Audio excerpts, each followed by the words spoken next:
여러분 오늘 아침 식사 하셨습니까? 아침밥이 보약이라는 말이 있지만 국내 성인 가운데 주 5일 이상 아침 식사를 하는 비율은 50%가량이라고 합니다. 둘 중 한 명은 아침밥을 먹지 않는다는 건데요. 중국인은 우리와 달리 아침을 잘 챙겨 먹는 편입니다. 집에서 직접 준비하는 대신 출근길에 포장해서 회사에 가서 아침을 먹는 것이 일반적입니다. 출근하지 않아도 밖에서 아침거리를 사와서 먹는 사람도 많습니다. 이런 중국에서 최근 빵을 아침으로 해결하는 사람들이 늘어나고 있다고 합니다. 그만큼 빵이 중국인의 아침 식사로 자리 잡고 있다는 거죠. 중국의 최신 트렌드와 경제 정보를 전달해드리는 중심잡기. 이번 주 주제는 빵을 비롯한 중국의 베이커리 산업에 대해 알아보겠습니다.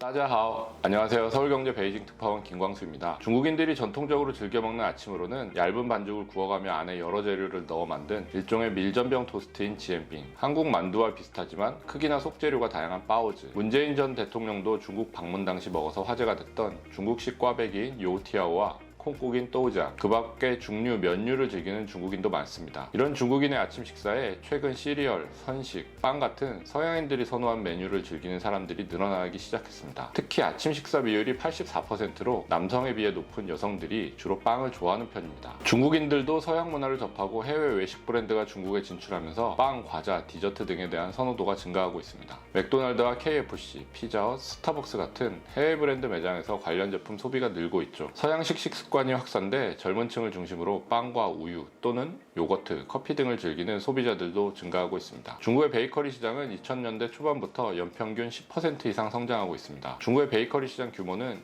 2003년 약 600억 위안에서 2021년 2642억 위안으로 4배 넘게 성장했습니다. 최근 통계를 보면 2018년 1956억 위안에서 2019년 2359억 위안으로 늘어났다가 코로나19 영향으로 2020년 2169억 위안으로 소폭 감소했지만 다시 2021년부터 성장세를 이어가 2023년 3천억 위안을 넘을 것으로 예상됩니다. 글로벌 베이커리 시장이 다소 정체를 보이는 것과 달리 중국은 이제 성장 가속도를 밟기 시작했다고 보면 됩니다. 성장세가 빠른 편이지만 아직 중국의 베이커리 시장은 걸음마 단계라고 보면 됩니다. 2019년 기준 국가별 1인당 베이커리 제품 소비량을 보면 세계 상위권인 멕시코, 이탈리아, 독일 등은 물론 같은 아시아권인 일본, 싱가포르에 비해서도 중국은 한참 적은 7.8kg만을 소비하고 있습니다. 그나마 이것도 급격하게 늘어난 겁니다. 2013년만 해도 중국의 베이커리 식품 1인당 소비량이 5.4kg에 불과했습니다. 7년 만에 44% 정도 늘어난 수치죠. 아무튼 중국의 베이커리 제품 소비량을 보면 그만큼 성장 여력이 높다는 것을 알 수 있습니다. 베이커리 제품 구매 빈도 역시 아직은 늘어날 여지가 큽니다. 통계에 따르면 2021년 베이커리 제품 소비자 중 매일 관련 제품을 구매한 비율은 12.8%였습니다. 이어 주 4회에서 6회가 30.5%,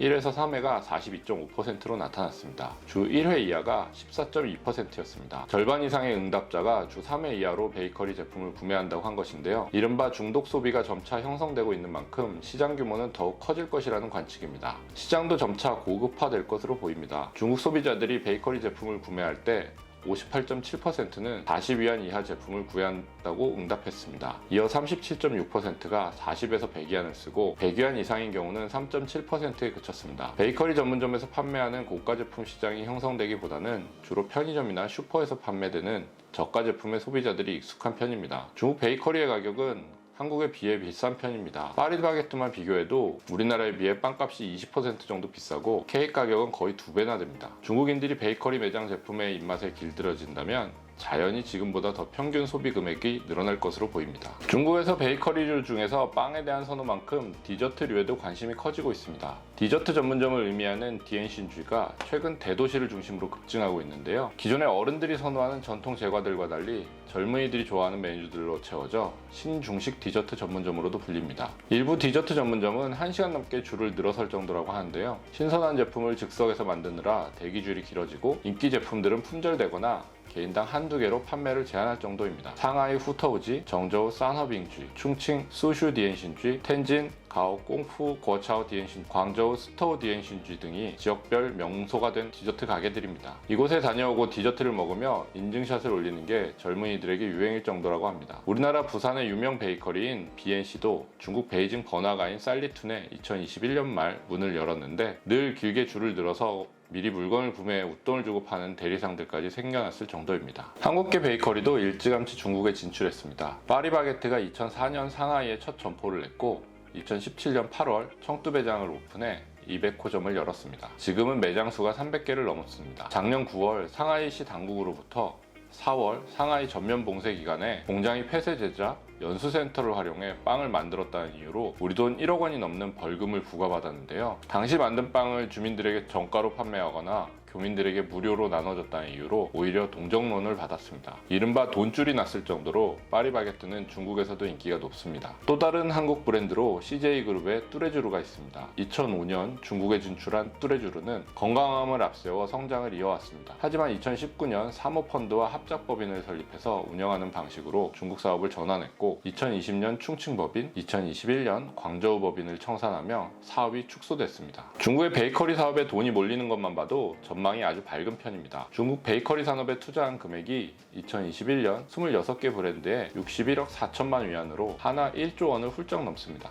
2016년에 3배에 달하는 수치인데 코로나19 영향을 감안하면 대규모 투자로 볼 수 있습니다. 특히 건강을 앞세운 제로슈거 베이커리, 알레르기 유발 원료를 포함하지 않는 베이커리, 도넛이나 크루아상 전문점 등 기존에 비해 업그레이드되고 있는 브랜드에 자금이 몰렸습니다. 오븐이나 에어프라이어 보급의 확산으로 냉동 베이커리 제품의 시장도 성장하고 있습니다. 아직까지 중국에서 베이커리류는 간식의 개념이 강하지만 바쁜 현대사회의 편리함을 추구하게 되면서 아침을 중심으로 빵류가 자리 잡듯이 점차 식사 메뉴로도 베이커리류의 활용도는 높아질 것으로 보입니다. 특히 커피를 즐기는 중국인들이 늘어나면서 카페에서 즐기는 디저트나 식사 대용 제품도 지금보다 늘어나겠죠. 아직은 초기 단계인 만큼 한국 기업들의 진출이 활발해지길 기대해봅니다. 중국의 베이커리 시장에 대해 알아본 이번 주 중심 잡기는 여기까지입니다. 다음 주에 더 좋은 소식으로 찾아뵙겠습니다. 시아쪼 우찌엔